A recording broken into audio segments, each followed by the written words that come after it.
Welcome to the SACNAS webinar on navigating uncomfortable situations. My name is Katerina, and I'm honored to serve the SACNAS community as the Student Programs Manager. In this webinar, 4 young professionals will share their journeys in STEM and uncomfortable experiences they had along the way. Our goal today is to create safe space for both our panelists and attendees to share, reflect, and discuss solutions on how to navigate these uncomfortable situations in a positive and productive way. Before we get started, for our first-time attendees, welcome to SACNAS. We are an inclusive organization dedicated to achieving true diversity in STEM, where the field reflects the demographics of our country's population. As the nation's largest multicultural and multidisciplinary STEM diversity organization, SACNAS creates space where all members, partners, and staff feel they belong and can embrace and celebrate their intersectional identities. If you are not yet, we invite you to join SACNAS as a member. You can sign up for free by visiting membership.sacnas.org.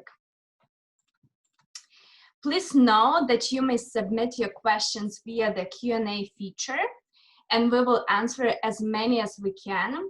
Remember to always be polite, mindful, and respectful to others with your comments. So now it is my pleasure to introduce the panel moderator, Untitled Garcia. Untitled is the STEM Programs Director and SACNAS Chapter Advisor at Cypress College, California. She started her academic journey at community college and was a first-generation college graduate. She has worked in admissions and outreach, served as a counselor for the STEM Grant Initiative, and is extremely passionate about her students' success. So Untitled, I will give you the floor. Thank you, Katerina. Welcome, everybody. Thank you so much for joining us here today. We're excited to host you and our panelists. It's a pleasure to be working with such a great team. A lot of work has been put into putting these webinars together, and I want to thank Katerina, first of all, for reaching out to me last semester to invite me to be part of this team, and I'm definitely very honored. And so I do want to take time right now to introduce our panelists. If we can get that next slide up, Katerina. So we have some amazing panelists for us, for you today. And we have our alumni here from Cypress College, Alejandra Garcia. We have Bryan Igboke. We have Chidi, and then we have Joangela as well.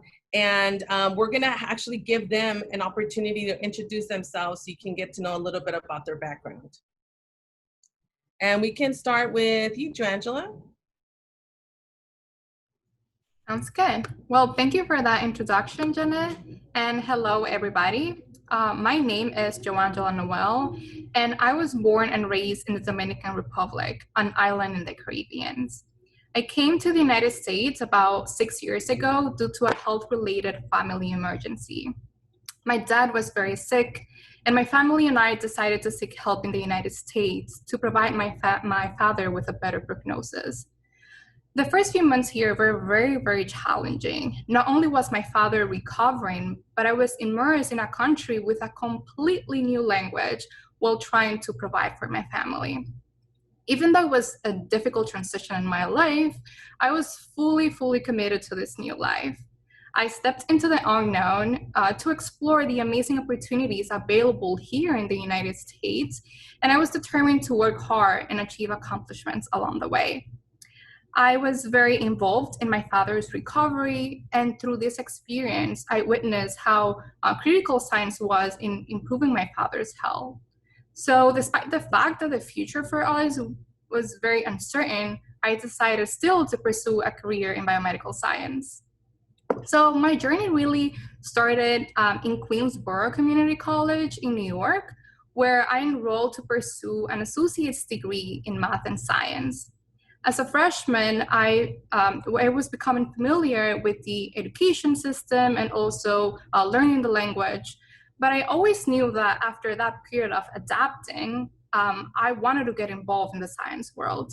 So eager to getting started, my first hands-on encounter with science was as a sophomore under the guidance of Dr. Monica Trujillo, where I participated in the CUNY Research Scholars Program, which provides funding research experiences to encourage the participation and retention of undergraduate students in the STEM disciplines. I am forever grateful for the great mentors I had at QCC. Truly, without them, I wouldn't be where I am today. Then I graduated from Queensborough Community College and transferred to the City College of New York to continue my undergraduate studies. I enjoyed my research experience at QCC, so I applied to the MORAC program, which aims to train and create a diverse undergraduate pool of biomedical scientists to transition into higher degree science program. So I continue doing research for 2 more years. And while I was in undergrad, I also participated in the summer undergraduate internship program, or SUAP, at the University of Pennsylvania. So given my background, inclusiveness was very, very important to me, still is. And I was pleased to learn during my experience in SUAP that UPenn is dedicated to promoting a diverse student community, which allowed me to work with mentors and students from various backgrounds. So for that reason, I decided to pursue my PhD at the University of Pennsylvania in the cell and molecular biology program. I joined the laboratory of Dr. Elizabeth White to pursue my dissertation work, and her lab focuses on the molecular biology of human papillomaviruses, specifically how these viruses can cause cancer.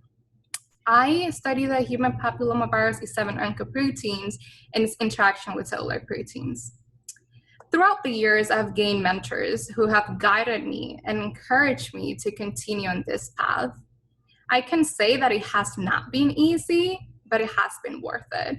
I am really passionate about learning and sharing knowledge, and I plan to share my journey in the science world to encourage and motivate students to understand that there are no limitations or barriers that can hold us back from really pursuing our dreams.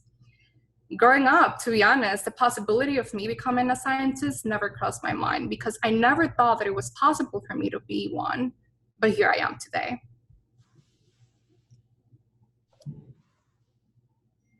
Thank you, Joangela. Okay, Alejandra. Hello, everyone, and welcome. Thank you for joining us today. My name's Alejandra Garcia, and I was born in Mexico City so many years ago. My parents decided to immigrate to the US when I was about 2 years old, so I pretty much did all my schooling here, which kind of benefited me in the long run. At the end of my high school, I became pregnant with my beautiful daughter, and I decided to take a gap year between high school and college. During my pregnancy, I had difficulties with her. We actually had to end up having an emergency C-section and all that stuff, and so that kind of stuck at the end of my mind, back in my head, as that there wasn't that much research going on into this kind of prenatal aspect of it. So it kind of empowered me to want to go back to school and do my journey in a medical field. So I started my journey at Cypress College, and I was very fortunate enough that during my time there, the STEM to Cypress program was just starting off and kicking off. And so I decided to join because I had absolutely no guide in school. My parents they didn't even finish high school back in Mexico, so I really don't have any mentoring as to how to go about college and stuff like that. And I'm actually the first person in my family to graduate from high school and going to college, so I really needed that kind of guidance. So luckily for me, I joined the STEM to Cypress program, and with that program, I was able to really blossom into what I wanted to go into. So I was pre-med for some time. I did the whole going to hospitals and volunteering, and that kind of like enforced a little bit about what I wanted to go. But at the end of my time at Cypress, I was very fortunate enough to be asked to be in the undergrad research experience at Cal State Fullerton. And so that completely opened up a new set of pathway for me. I had no idea what research was up to that point. I had no idea. I didn't know anybody who had done research. So being in that new world was quite interesting for me. And so luckily for me, I transferred to Cal State Fullerton, and I was able to stay in Dr. Maria Linder's lab. We do copper research and anything that has to do with copper in animal and human bodies.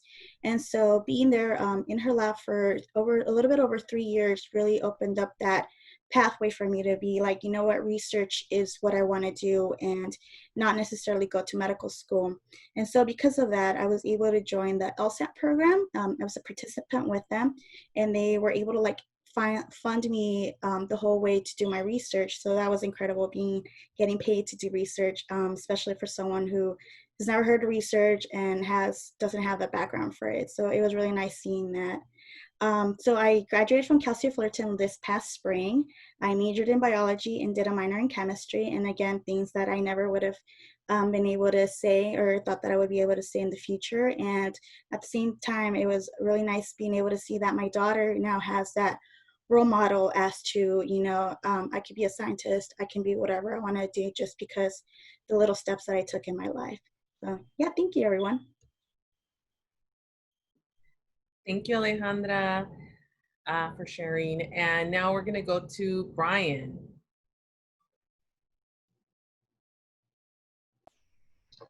Hey everyone, my name is Bryan Igboke, and I'm extremely excited to be speaking with all of you today.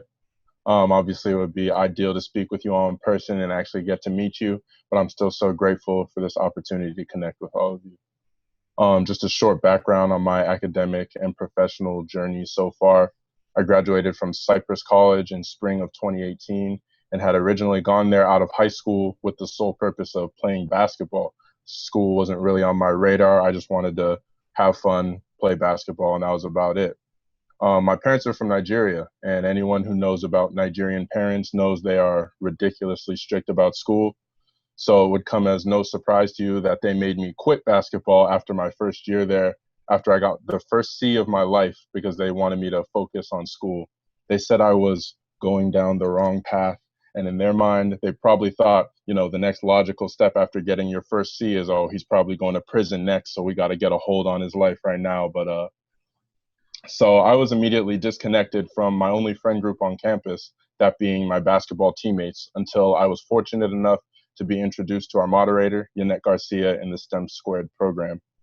In this program, I became more serious about my grades, I met new friends, I took on leadership positions, and became involved in opportunities outside of school, such as research and internships. The STEM Squared program has been instrumental in my academic and career success up to this point. After that, I transferred to Cal Poly Pomona in the fall of 2018 and graduated a little under 3 months ago with a degree in civil engineering.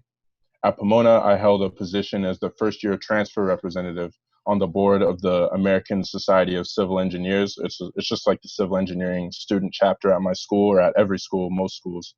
My job as the first-year representative was to set up professional and social events for first-year transfer students like myself, since they may have felt lost and alone since they didn't have the luxury of being guided academically by staff since day one, or meeting friends from day one, like many of the freshmen who'd gone there for 4 years had.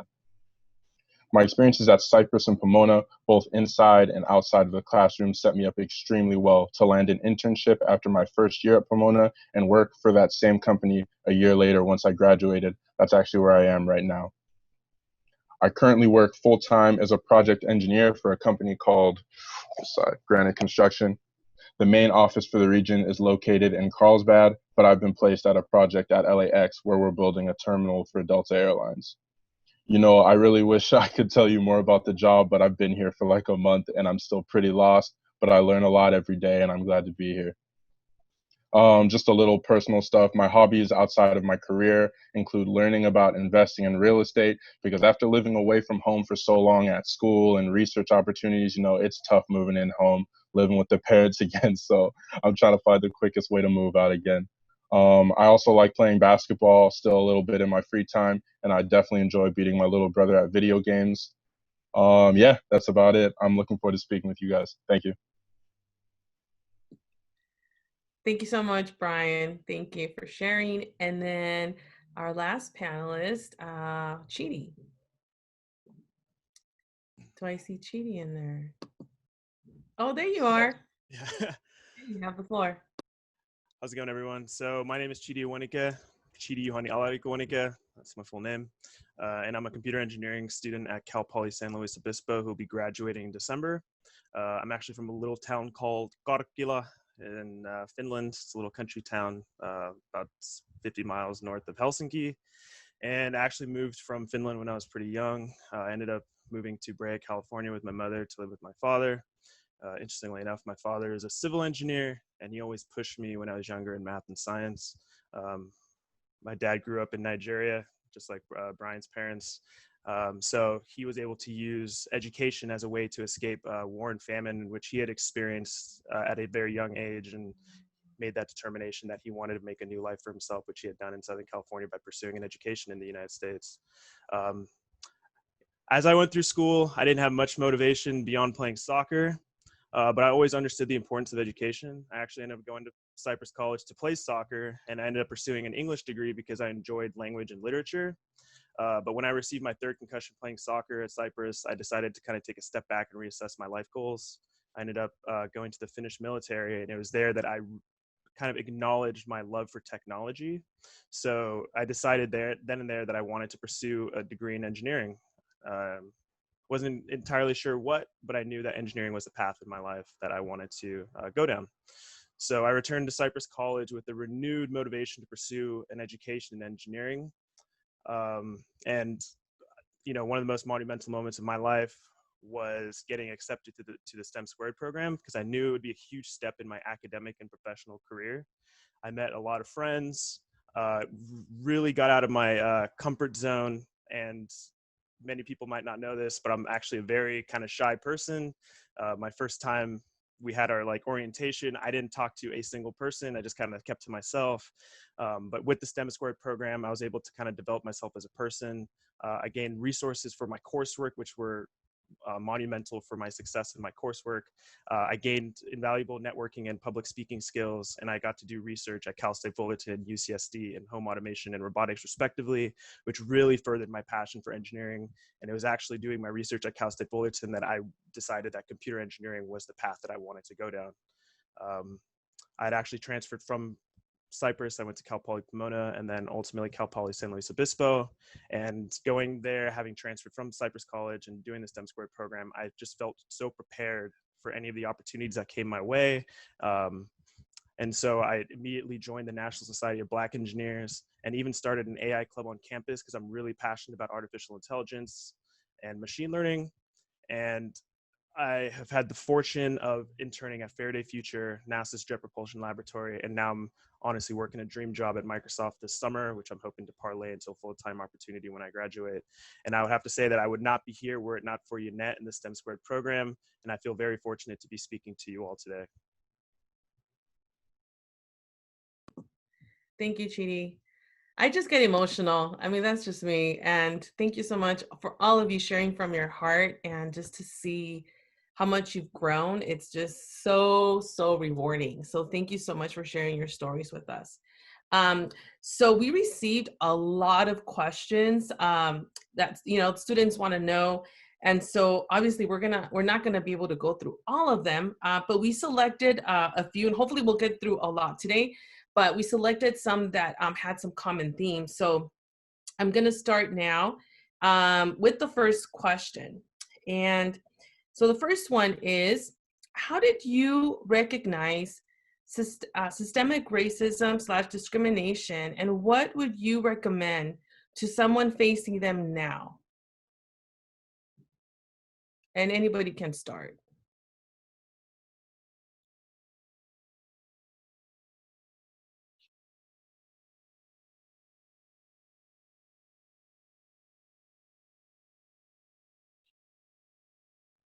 Is anybody, can you guys hear me? I just want to make sure.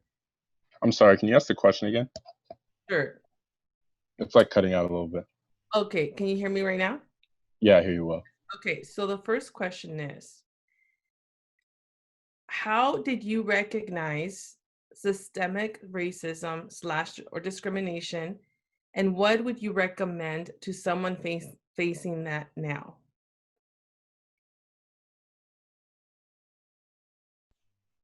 I think when it comes to, I don't feel as if I've ever personally, thankfully, I've never faced any teachers or students who were racist against me. And sadly enough, schools I go to at Cypress, at Pomona, even at my high school, the demographic of Black people, even people of color, hasn't been very high, especially in STEM majors. But I think a way to recognize if you're facing systemic racism is, I mean, you have friends in your classes, you know who's in your class, you talk to your classmates, and if you feel like you're being treated just differently, then like when your friends might ask, or people in the class might ask the professor a question, and they'll be real thorough with it, and they'll be trying to help them, and then you ask a question, you can tell they're short with you, something like that. Maybe your classmates are less willing to work with you. It's it's just it's just being treated differently, I guess, is the easiest way to spot some systemic racism. And I think a good way to be able to deal with something like that is, I don't know how many of you had like the type of talk from your parents, whereas like you have to work twice as hard to get the same thing as someone who's not a person of color. And I think that's very true. So it sounds cliche, but you just have to keep working hard and keep as positive an attitude as you possibly can, because it's a sad reality of life, but you're probably going to have to work twice as hard, three times as hard to get the results that someone who wasn't a person of color would get. So just keep your head down, keep a positive attitude, and just keep working as hard as you can. Thank you, Bryan. Yeah, I'd like to chime in a little bit. So yeah, totally agree with Bryan. I personally wasn't a victim of racism, but I have been seen as, now that I've been like moving to school, that there's not that many programs out there to help students of color, or just people of different backgrounds, unfortunately. I've been very fortunate that every institution that I've gone to, we do have it, but I'm also part of a program at Cal State Fullerton where we go to other local community colleges. They don't have the programs that we have. And so it's very unfortunate seeing that, that if you don't have somebody like a mentor or somebody, you kind of get left behind. And that's very unfortunate, because like as Chidi, Bryan, and Joangela, we've all done amazing things, but I think it's because we found that mentor who's been able to push us. And so I think that's kind of what I've seen, that not necessarily racism, but it's just the lack of things to help those people in need. There aren't programs, and we need to be someone as like Joangela, Bryan, and Chidi. We should probably be people who are implementing those programs and being aware that those programs need to be there to help all the other people that are coming before us, and or after us, I should say, so that they can, you know, achieve just as much as we have to. Thank you, Alejandra. Okay, we're going to move on to the next question, unless anyone else has something to say. So what did you all do to find a sense of inclusion when you transferred into the four-year university? I can chime in on that one. So as Bryan had mentioned, African Americans within the STEM community, you know, very underrepresented. It's funny, actually, Bryan is, you know, one of the only like kind of fellow African American friends that I had going through community college, and you know, that's just how it is.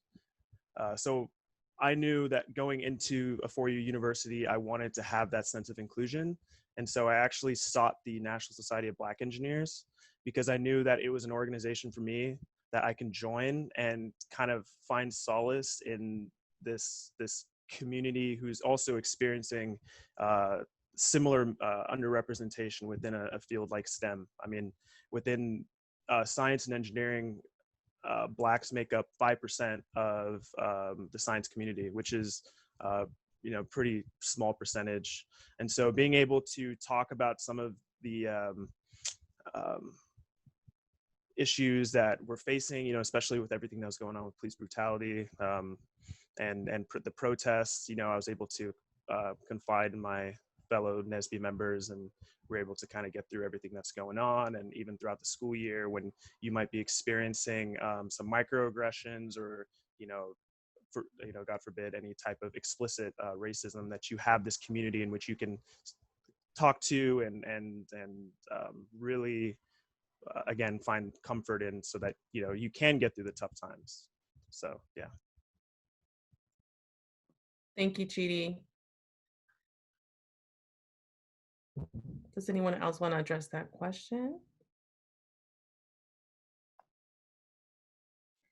Okay, so we'll go on to the next question. Has being a minority hindered any of you from any opportunities within STEM or the STEM field? What are your thoughts on that? I can take that one. Okay. So, if anything, being a minority has kind of helped me, because I've been able to apply to these programs where they are specifically seeking for minority students. The SUAP program that I was talking about at University of Pennsylvania, they take into consideration the applications of diversity students, because they want us to be included also in the research community and in the science world. So as I said, I've been lucky enough to have mentors that have guided me and pushed me in doing so, and thanks to them, I've been able to find those programs, if that makes sense. Like Alejandra was saying, it's sad in a way that we needed somebody else to point, those programs to us, so then we are able to apply to them and be part of them and, grow. But, I think that besides being a minority is just what you have inside, the drive that you have inside. So if you really want to do something, ask people around, ask your professors, how can I be more involved? Because there are good people that really want to see students succeed. And sometimes, yes, maybe there are not a lot of advertised opportunities for minority students, but if you want to be part of that and do something, asking is a great way to start, being part of that conversation and part of that group.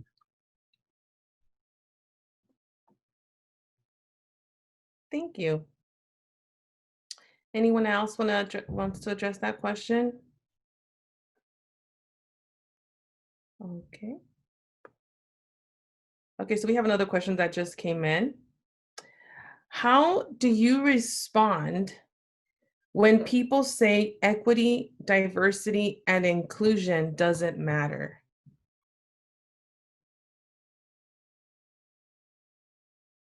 I could kind of tackle that one a little bit.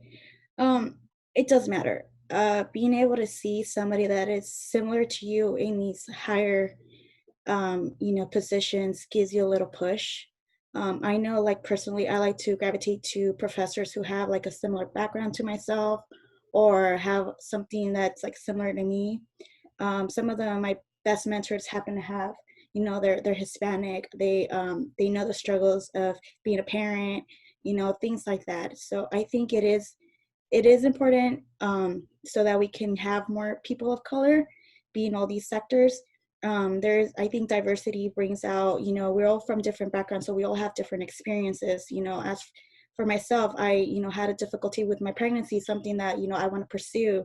I want to go into that kind of research. I'm pretty sure everybody else here on the panel has some sort of experience from their background that kind of is the motivating force to push us to be successful in where we're at. And so that only comes when there's diversity. If everybody is the same, then, everybody thinks alike.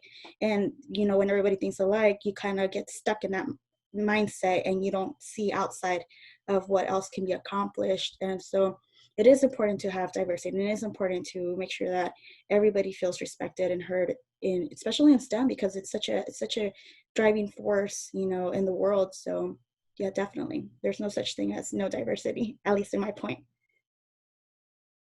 Thank you, Alejandra. Anyone else want to add to that? Yeah, I think I can answer that one too, or have an answer for that one. I think there's like the question, just to be sure, the question was like, what's your answer for people who say equity doesn't matter and diversity doesn't matter, things like that, correct? Okay.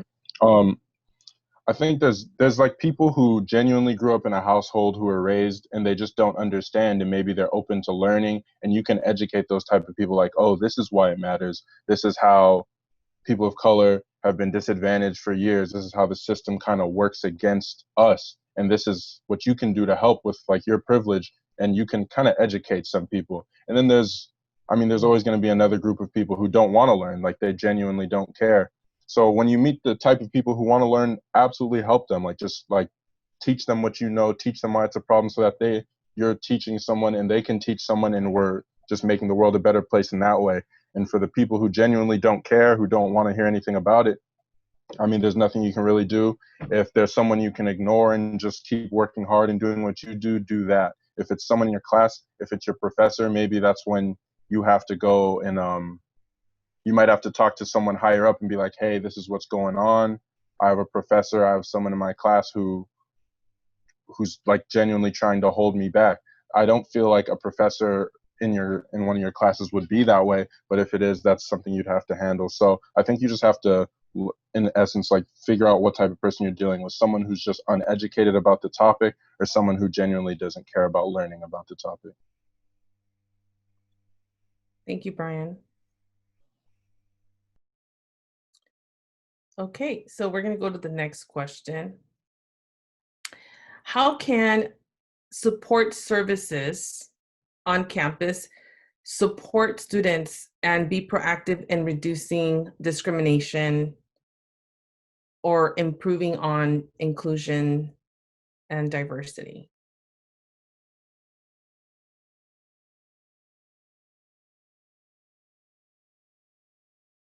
So I kind of like a little bit talked about this before, about the programs, how, and Joangela kind of said it too. They're very hard to find, unfortunately, those programs that are willing to help people out. And it's unfortunate that it's the point. I know for myself, like when I was looking up at research programs, I only knew about MARC and LSAMP, and there's so many more, and it's unfortunately that that we don't have that opportunity to see that unless you know somebody who's in that program. And so I think that kind of comes down to the school or even the professors themselves. If there's any way that they can, like in their classrooms, talk about these programs that are out there, just maybe 5 minutes out, or mass email or something, to tell the students that, hey, there's many programs that you can that are willing to take us, because I know there's a lot of programs that are looking for minorities for the same reason that we don't have that many in STEM. And so we just need to have the word out for those programs. Thanks. Yeah, I agree with you, Alejandra. And also, I feel like our job, if we are so passionate about giving back to the community, one thing that like us, that we have gone through that, is to be able to do this kind of things that we're doing right now and be able to put out the word, go back to our community colleges. We can even work with professors to create mentorship programs where we can go a few times in the semester, or even through the webcam, talk to them, and let them know that there are so many things that they can do. There are this many programs that at least but if there were to be like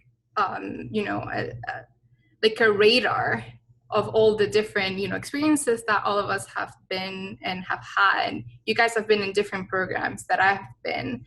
So putting all of that into like one place, it will allow other students that don't even know about it to learn them.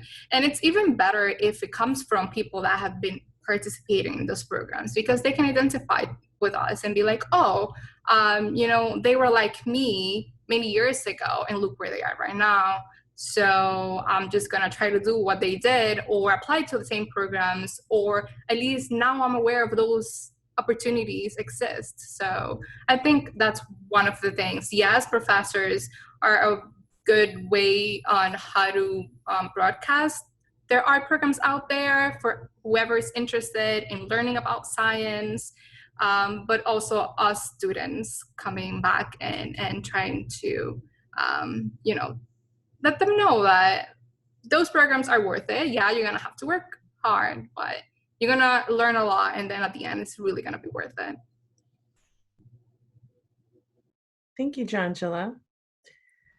Okay, anyone else want to add to that?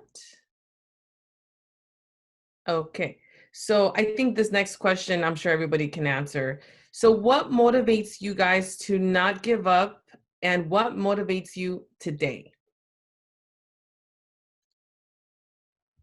I can answer that one. So I find a lot of inspiration in trying to kind of set a platform and maybe change the narrative a little bit of, what it means to be, African American, what it means to be Black, for future generations, right? When people think Black and you see it on television, you don't, with the exception of Neil deGrasse Tyson, you don't really see scientists, you don't really see engineers. And even when I was at Cal Poly, I'll be in the store and, cashiers, maybe in his 50s, 60s, will be asking me, oh, you play for the basketball team, or like you play for the football team? The first thing they think is not engineer, they think athlete, right?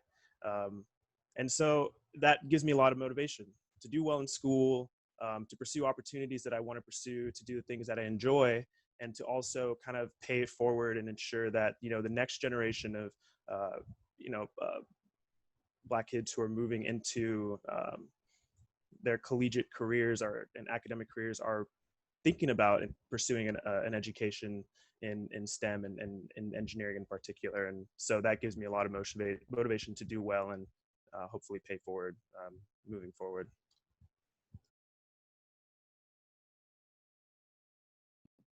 Thank you, Chidi. I have an answer as well. Kind of piggybacking off what Chidi just said. Yeah, I just want to change the narrative, and I want to build, start, because obviously, with the recent happenings, we've seen a lot of police brutality, and I just feel like we don't have the biggest voice in this country as Black people. So I want to work hard so that I've never been really big on money, but I want to have money so that I can help poor Black people living in the ghetto in this country, and my brothers and sisters back home in Africa. I mean, Africa is obviously a third world country. It hasn't gotten any better. And I want to start in Nigeria and hopefully bring other athletes and rappers and people who have money. So they're not just I just want to start almost a movement of a kind, because one of my favorite athletes is LeBron James, and he built a school in his hometown. And I think that's so big, to educate your people. So if we can get education for people here, education for people in Africa, I think that's the strongest tool to start being able to build equity and start having some upward mobility, so that we can have a voice in this country and we can just stop living like second-class citizens, I guess. So that motivates me to work hard so I can help my brothers and sisters in the next generation. Thank you, Bryan. I could chime in a little bit too. So for me, it's kind of more of not being another statistic on there, So like I had mentioned, I was a teen mom. And so the odds were always against me, because unfortunately teen moms, we have to work, we have to do that. So education isn't our priority once we have, someone to take care of. And so for me, it was that, having that, yeah, I could go to work, but it's going to be probably a minimum wage job. I'm not going to be able to support my daughter as much as I want her to. And also for her future, her future also, she could become also a teen mom. And it's kind of just break that cycle now and have her see that, nothing, you can accomplish anything that you want to do. And so for me, it's kind of like that, as well as I need to see more people, more Hispanic people on, positions of power. There isn't that many. Even professors, there isn't that many Hispanic professors, and much less when you talk about government, we see a little bit now, but not yet to where we should be. And so I think, unfortunately, that's where, we have that mindset that, Hispanics only come here to do the lower end jobs, and that's not true, not at all. Unfortunately, it's just that we don't have the resources. You know, a lot of us come, our parents, you know, are not educated as much as we would like to because they have to work, they have to provide for a family. And so when you don't have that kind of like background to push you, it's kind of hard to tackle it yourself. And so for me, it's kind of being a little bit of like that role model that, you know, my parents didn't finish high school. So, you know, being able to like have them, that I came from this background and I'm still able to go to college and do so much, that you can do it too. And hopefully one day, you know, have like a president that's Hispanic, you know, and see them in power, and, you know, it is what it is. Thank you, Alejandra. Thank you, everybody, for sharing. I really appreciate your words. So we just got a question right now that just came in through our chat.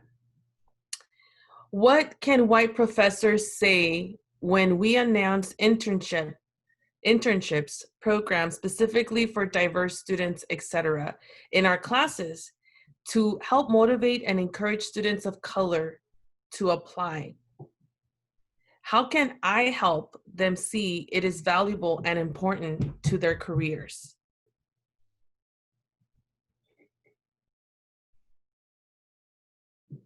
I'm going to say it one more time, I know that was pretty long. What can white professors say when we announce internships programs specifically for diverse students in our classes to help motivate and encourage students of color to apply? How can I help them see it is valuable and important to their careers?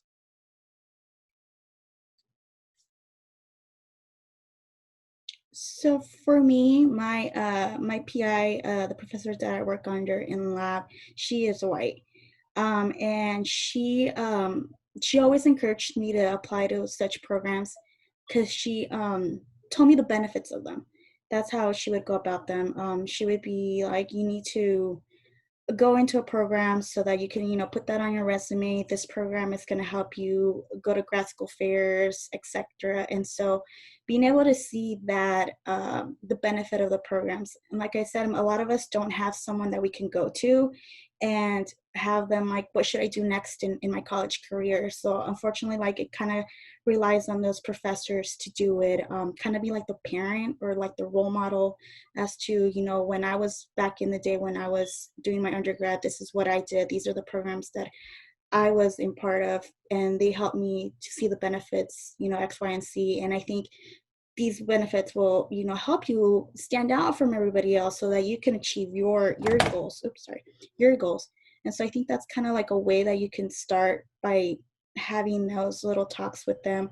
And I think personally, if you can like have those talks personally, that's even better. But if not, just like a little email would be fine too. Also, as I was mentioning, if it's in a class setting and it's an announcement that's been made, bringing somebody that has been into the program that is you know, minority or a diverse student that was participating in that program will help, because then, as I mentioned, people will identify to them and feel like, oh, if they were able to do it, you know, that encouraged me to do it too. Thank you. Anyone else? Okay, so we're going to go to the next question. And this also just came in. I believe this is also from a student. In a given situation where one suspects racism, colorism, or even favoritism, how can one go about confronting the situation pretty much, and then with their mentor or someone else? Also, to follow up on that, how can you avoid the accusation? How can one create an open discussion to confront the just the uncomfortable feeling of bringing it up? I don't know if any of you have experienced that, or what are your thoughts on what are some best practices on addressing it without feeling like you're accusing the person? It's more of how can we problem solve or address the issue per se.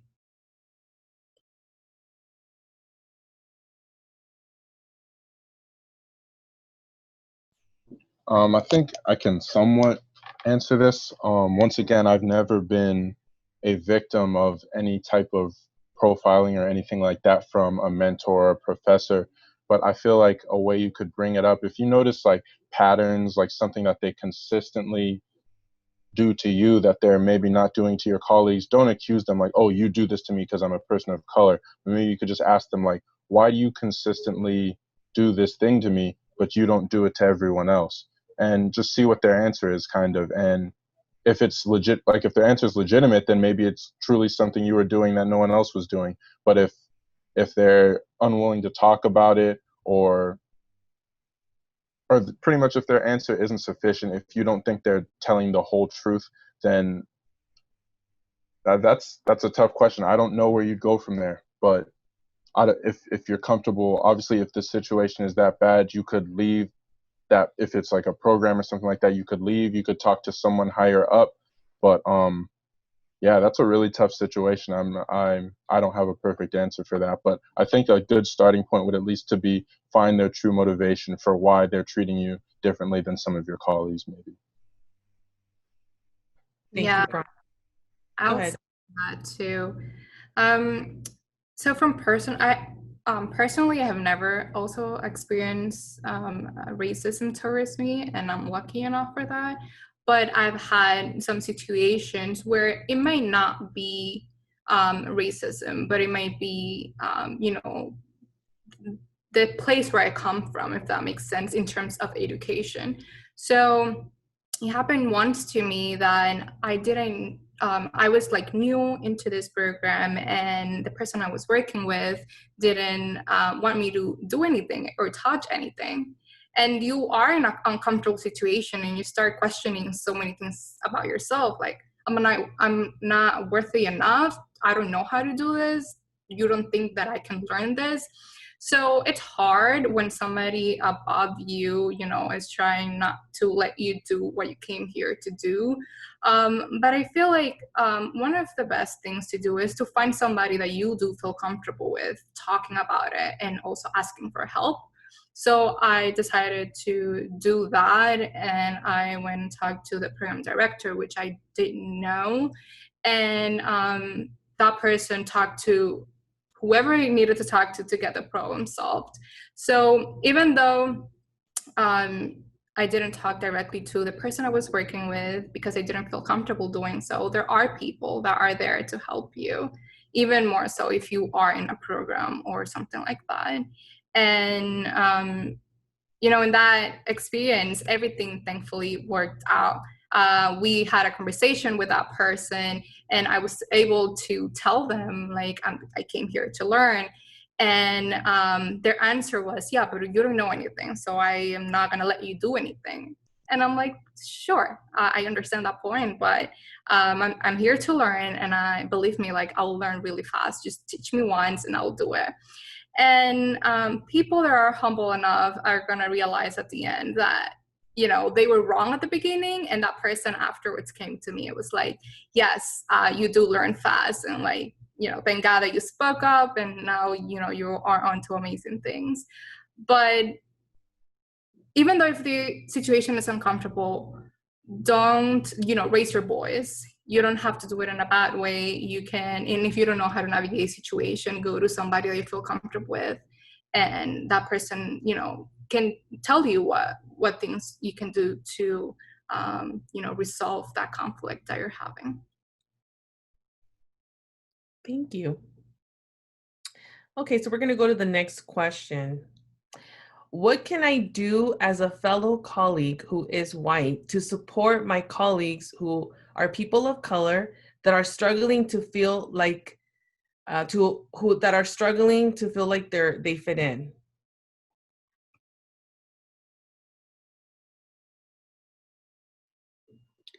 Yeah, so I think for that, I think first speak up, acknowledge that they're there, that they're there for a reason. They have obviously the qualifications to be there, and just encourage them to that they make them feel like they belong. whatever that might be, you know, trying to bring him in yourself into like the little group or whatever it is.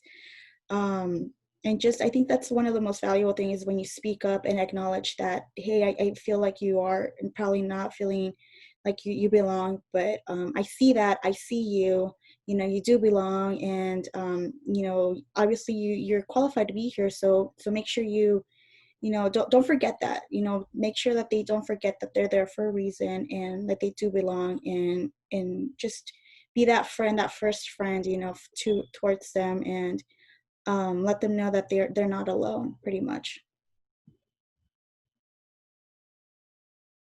Thank you, Alejandra.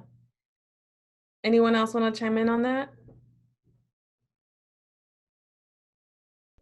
Yeah, I guess a way you could do it, you can't, there's nothing, obviously you can never change what's in their mind, but the best thing you can do for them is just always just treat them like everybody else. Just treat them like you treat any of your other friends, and just invite them to things like you'd invite anybody else. Just treat them the same. Always make them, you don't have to say, oh, you're my friend, you're my friend, you're my friend. Obviously that'd be weird, but just like let them know that, like, by the way you treat them, that they're your friend and that you feel like you're one of them, and just do everything you can to make them feel included. There's nothing you can do to change their mind, but I mean, if you treat them well and you treat them like everyone else, I'm sure they'll feel like they're part of the group. Like I said, when I went to Pomona, there was probably 3, maybe 4 other civil engineers who were Black, but I never felt like I wasn't included because they just treated me like I was anyone else. So I had a great time there. So just treat them like they're your friend. Thank you. Thank you, Bryan. Okay, so we're going to go to the next question. I saw something here just came in the chat. With other students of color who have been really struggling and have had more difficulty succeeding or progressing, what do you think would be most helpful for those students? And what type of university or other support systems would be most impactful for these students? I could jump in here. Okay. Again, I'll mention NSBE as many times as I can because of how impactful it's been for me. You know, seek those types of organizations. You know, they have SHEP for Hispanic engineers. They have SWE for women engineers. And even if you're not an engineer, you know, we have a lot of students who aren't Black who come to NSBE, or who aren't engineers who come to NSBE just because they get that sense of community. And you know, even if you don't relate with regards to major, again, you relate with regards to where you are socially, and being able to find comfort within, you know, a similar culture. And so that's one thing I would definitely recommend is seeking that type of organization, because I think it does provide you a lot of comfort, you know, getting through some of the more grueling times with your studies and trying to maintain good grades and ultimately graduate. You know, Cal Poly is 60% Caucasian, and it's actually one of the least diverse universities in California. But again, like, you know, and that's something that I see maybe in my classrooms, but at the same time, like when I go to NSBE, I don't feel that, you know, I feel that sense of community, and sometimes it can be overwhelming, but the fact that I have that community that I can always go to, I think is really important. I also believe it's really important to find mentors. Going through community college, I actually had met an engineer who went to UCI, and he kind of felt the same type of underrepresentation. And so I had met him in one of my engineering classes. He's African American, and I was able to connect with him, and he gave me a lot of advice going through community college, someone that I can always speak to. And you know, when things felt overwhelming, I could always shoot him an email, and he'd get back to me, and I'd find a lot of comfort in that. So I think having a mentor is also really important, because again, you're able to gain that motivation, gain some understanding as to like the world around you, and really give you that motivation to move forward. Yeah, I agree with Chidi. I feel like when you think about the future and the things that you want to do, it can be so overwhelming. there are endless things that you can be doing. So how can you possibly pinpoint the ones that you really need to get where you want to be?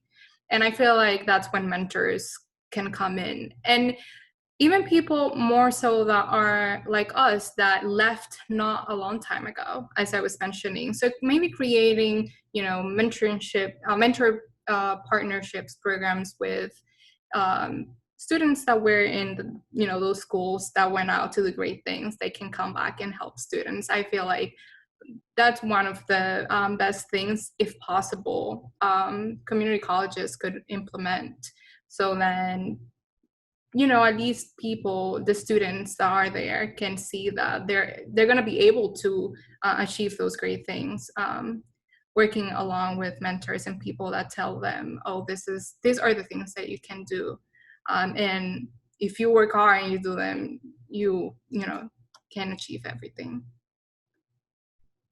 Thank you, Joangela. Yeah, I can add to that one too. I think in college, it's really easy to just like slip through the cracks. Like I felt it for a semester at Cypress, like after I quit basketball and before I joined the STEM program, it's just so easy to just go to class and go home and you feel like you're just alone. And when you're in tough classes, you feel like you're alone yeah, I think it's really important. It's like a cliche too, but you got to get really involved early on. I think, and like during Rush Week at Pomona, I think I joined 6 or 7 clubs. I only ended up doing like 1 or 2, but when you're in that tough class, but the other people in that class and they're struggling too. It sounds funny, but then you can struggle together, and it's really just not as bad. When I was at Cypress, a class I talk a lot about is Physics 222. I knew everyone in that class, and some people did well, but a lot of us were really, really struggling. And when I would struggle, normally if you were by yourself, like you see your first test score come back, and I got a D-, and I was like, wow, this is the first D of my life. Like, this is awful. But I was with my friends, and they got Ds too. So it's like, oh, you know what? We can do this together.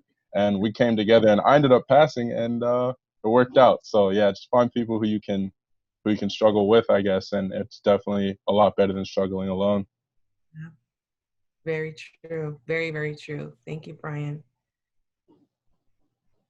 Okay, so another question that came through is, what were some of your biggest obstacles did you overcome? Or you might still, actually, I know, Chidi, you're about to finish, but anybody want to answer that? Can you repeat the question, Jeanette? Sorry, Oh yeah, sure. What were your biggest obstacles during your experience at the 4-year university, and how did you overcome?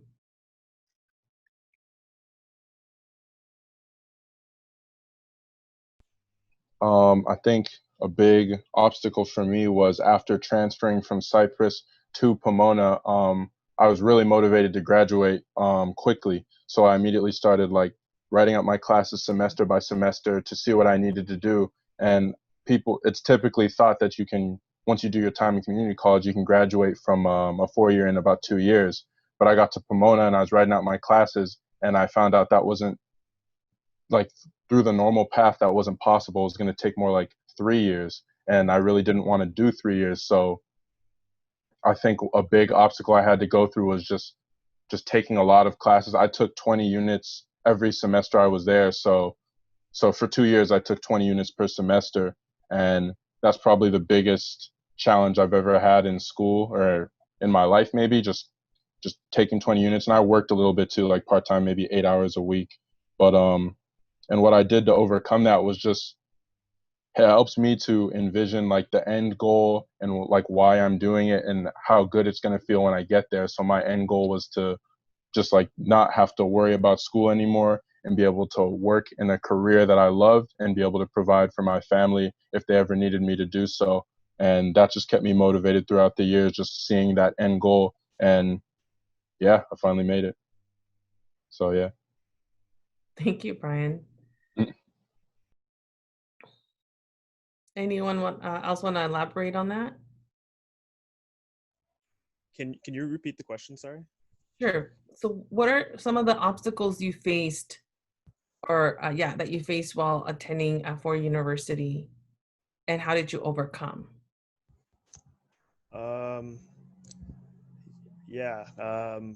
Engineering is not easy. That's for certain. And kind of like Bryan had mentioned before, there's comfort in struggling together.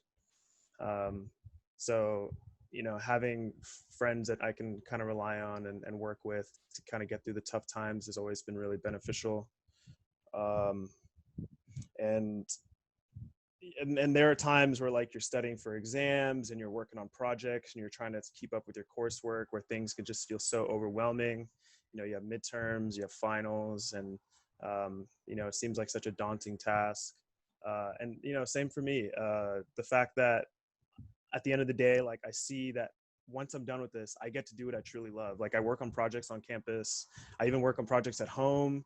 And like, I love doing what I'm doing. I absolutely love it. And so the fact that, I get to go to school, I get to learn how these things work, beyond the coursework, beyond the exams, beyond all of that stuff. At the end of the day, I'm still learning about what it is that I truly love. And that gives me a lot of motivation. And then I know that once this is over, I get to do what I am truly passionate about. And it goes back to that whole old saying where, you do what you love, you never work a day in your life. And, even working my internship and doing what I'm doing there, like I am able to work and do what I truly enjoy. And it doesn't seem like work for me. Actually, it just seems like, another day of being able to wake up and do what I truly enjoy. So that gives me a lot of motivation going through my coursework, and especially the difficult coursework, to ensure that I'm moving forward and I'm able to get through it. Thank you, Chidi. Good. So yeah, for me, I think what was more difficult was that when I was at the community college, I kind of had already found my little niche, my little safe spot. I was in a great program. I had great friends and professors, that I loved. And so now transferring over to Cal State Fullerton, it was a huge, because everything's new. Just even like places to where to study was completely new. I already had my places at Cypress that I knew were quiet and that I can go to because they were all empty. Now, once I transferred to Cal State Fullerton, everything was new. Campus was new, professors, friends, everything. So being faced with that new reality, it kind of did. My first semester impacted me a little bit. I didn't do as well as I wish I would have done, just because I was still trying to, organize myself. And because now I had to drive longer and all these things that comes about with transferring. And so luckily for me, when I transferred, there's a program at Cal State Fullerton, Project Raise, which is very similar to STEM Squared at Cypress. So I was able to kind of like have that little support system. But again, being one of the biggest factors for me was that now I have to be a little bit more proactive and be more, just getting involved more, pretty much. I think a little bit the mentality at community college is you go to class and then you leave because you have work, you have to take care of family, whatever it is. And once at a 4-year, that's not necessarily the case. If you want to be successful, you have to be as involved as possible. So for me, that was kind of like my biggest challenge. And then once I overcame that, it was actually, very beneficial for me, because that's when it came in knowing about conferences and how to get sponsored to go to them for free, and the research that comes about with it, and getting new mentors, and those mentors have networking, and those are things that you need to now. Those are new network positions that you can take advantage of them. So it is going to probably be like take you a while if you have to like transfer. And all I can say is like, it's okay. I think we all have that one semester where we're like, we struggled. But as long as you know why you struggled and you come, you embrace it and you do better, it's going to be okay, and kind of like that imposter syndrome where, you feel like you don't belong, but you do belong. You worked hard just as the next person over to get to where you're at, and just keep your mind reminding yourself of that, and never forget like why you started in the first place and your goal. Thanks, Alejandra. Okay, so we're going to move on to this next question. I think we can extend on your answer, Alejandra, and anyone, whoever answered previously. This question's As an introvert, a person of color, and a woman in STEM, how do I develop the confidence to ask questions in research meetings?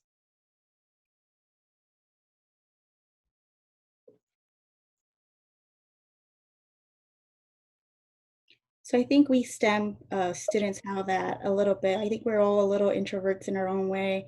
You know, I think even like for myself, being in this panel, it's like nerve-wracking. I'm not much of a like public speaking, you know, I hate that. And the way I go about it is I just put myself out there. You know, I think that's the best way to go.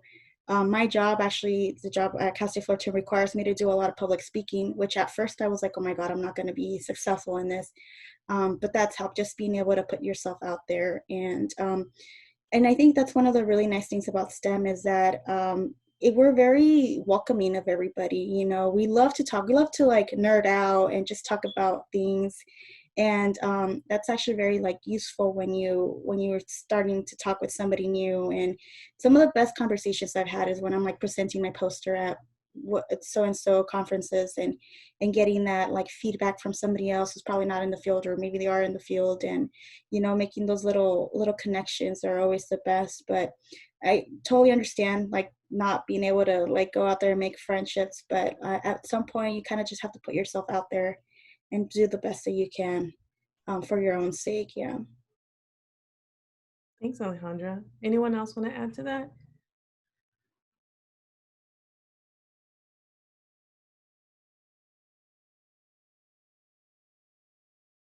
Okay.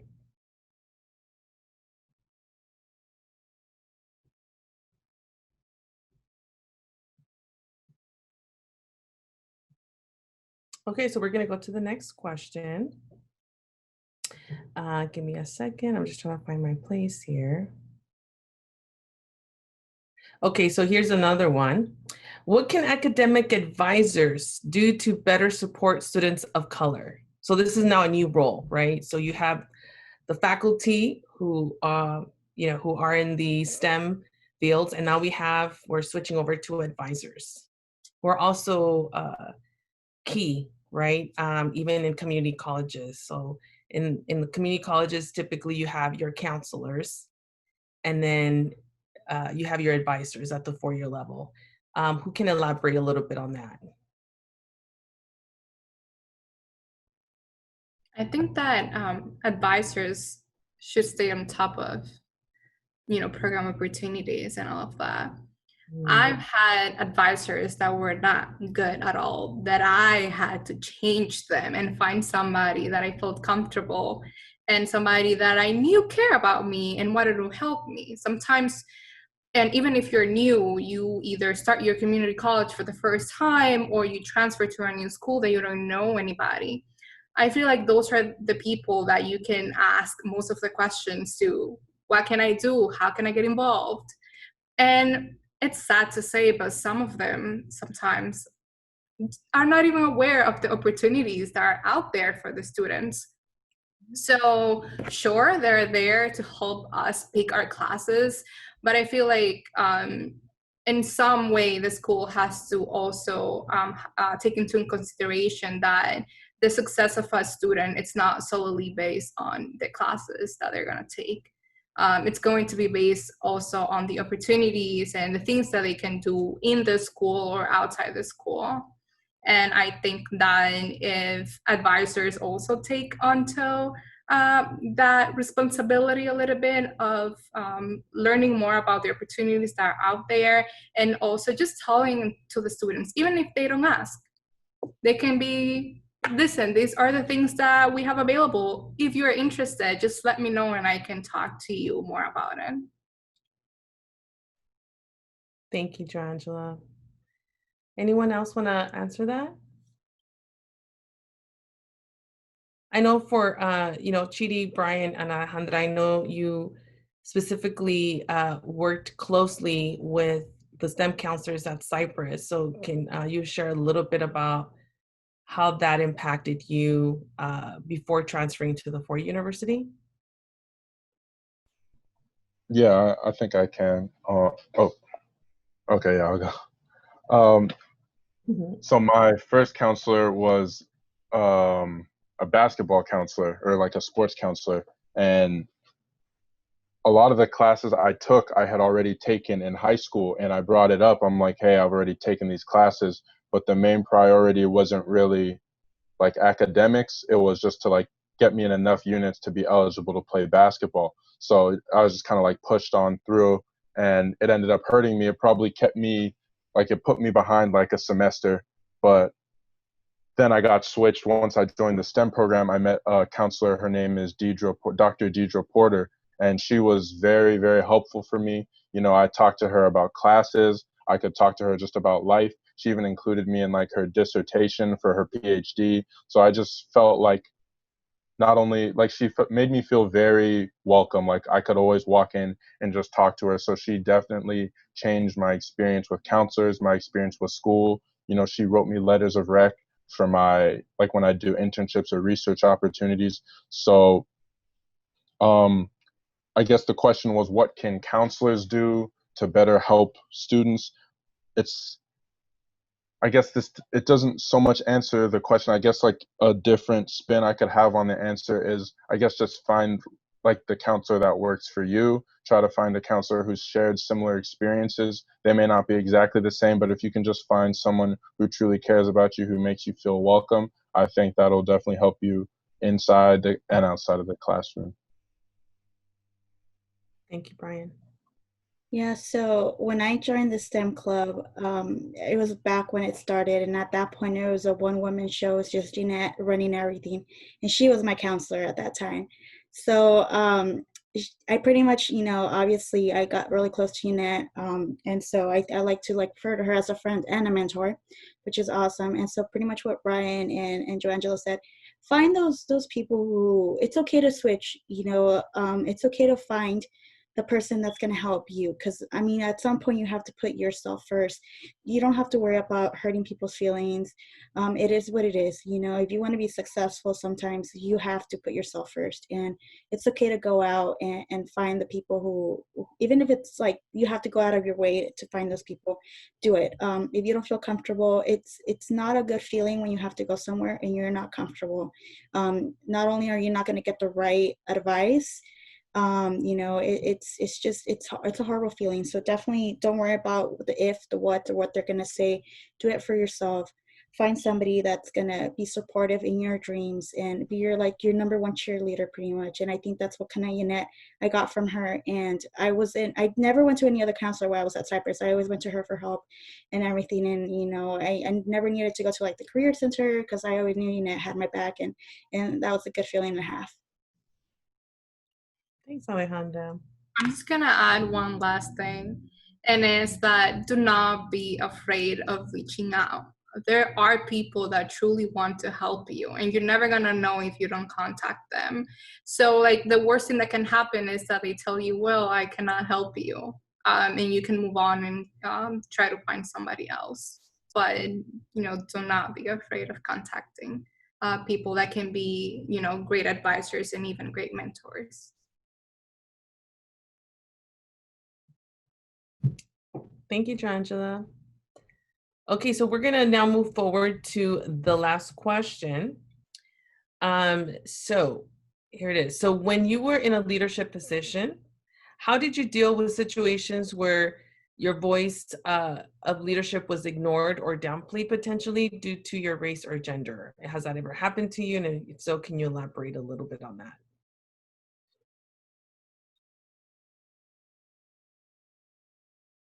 Or has that happened to any of you? Or have you heard of it happening to someone else, or have you observed it? I guess I can add a little bit to that. Kind of like what Bryan was saying a little bit earlier. You have this sense where you feel like you have to work twice as hard, and I definitely feel that. I feel like there may be stereotypes out there, and I experienced it when I first told people I was like, oh, I want to do engineering, and you know, there were some, you know, question marks as to whether, you know, something that I can do. And I guess that's just something I've always done, is I felt like I've just always had to try above and beyond to ensure that I'm like within the conversation and that I'm taken seriously because of maybe some prejudices and such. And again, a lot of it's implicit you know, there's almost in many cases no way of confirming unless it is explicit. But you know, at the same time, like I guess I just try and hold myself to a relatively high standard and do my best to lead by example and show that, you know, I work hard and I am passionate about this stuff, and in positions where I have been a leader and I have been able to lead groups and lead project teams and such, that I've been able to, again, lead by example, and maybe people don't believe it at first, but when they see me working and they see my passion and my knowledge, that hopefully that is able to you know, change the perspective. Thank you, Chidi. Yeah, so for me, same. I've never really experienced racism firsthand, but I have experienced sexism because of being a female. Unfortunately, it's still now, you do get once in a while, you know, those people who believe women shouldn't be doing this stuff. We should be, you know, getting ready to marry and make sure you stay in the house and, you know, all that stuff. And it's unfortunate that that's still out there. And you know, sometimes, you know, we do get some power, and people don't see it like that because just of your gender. And it's unfortunate that that comes up. But, you know, it's kind of, you have to keep telling people, you know, it is what it is. You know, I am your boss. I am, you know, here, you know, I'm not trying to be against you. You know, I want us to both have and move on to our goal, and these things shouldn't be the reason why we're not being successful, and kind of just remind people that, you know, it is what it is. You know, you were the person that was chosen to be, you know, the boss or whatever, and let them know that, you know, kind of almost like it's either that or the highway, right? So unfortunately, it does sometimes comes down to that, but, you know, try as much as you can to de-escalate the situation and just remind them that we're all here for one goal, and that's to like get whatever the goal is across and finish off successful.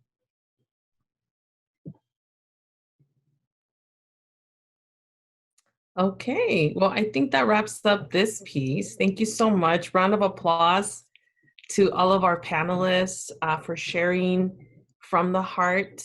And I know everything you shared, I know was definitely very helpful for many of us, actually. So, but now I would like to give the floor over to Katerina. Katerina, you there? Okay, there you are. Thank you so much for sharing all your stories with us. We heard so many great tips for recognizing discrimination, how to find community at your school, how to model inclusion, and so much more. So many great questions came through chat and a Q&A feature.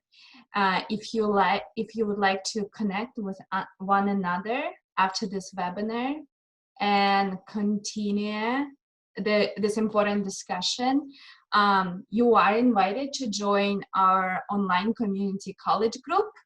So follow the link on the screen or in the chat window and sign into your SACNAS membership to get started.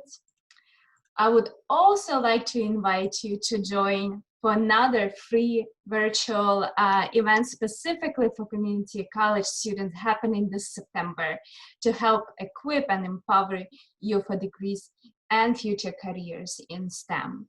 Community College Day is also a great sneak peek for our National Diversity in STEM virtual conference, also happening this October. Learn more about both of these opportunities at 2020sacnas.org. Lastly, you can explore upcoming and previous webinars on our website at any time at sacnas.org/webinars. And this concludes our webinar for today. Thank you to all speakers for taking the time to share your stories, and to all attendees for your engagement and insightful discussion. See you next time.